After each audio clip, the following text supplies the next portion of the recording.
Şəhid oldu Əbəlfəz kimiydi bəs? Əlinin qanı Abbas, Hüseynin canı Abbas. Mənbəyi qeyrətdir o, qeyrətə ibrətdir o. Bastı qədəm torpağa, şir kimi soldan sağa. Həmlə edib düşmana, atdı özün meydana. Ağlı məqam Əbəlfəz, keçdi ağam Əbəlfəz. Susuzluq imtihanı bu yolda verdi canı. Getdi əlində bayraq, qismət olmadı yancaq.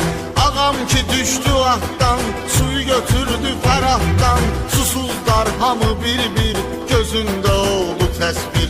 Yezidlər izləyirdi, içməyin gözləyirdi. Ağa bu fikri seçmədi, özü birinci içmədi. Bilirdi olacaq şəhid, lənətə gəlsin Yezid. Bağladılar yolların, kesib ağanın qolların. Ürəyinə ox vurdular, qarşısında durdular. Düşmənə qarşı tənha, vuruşdu qolsuz hətta.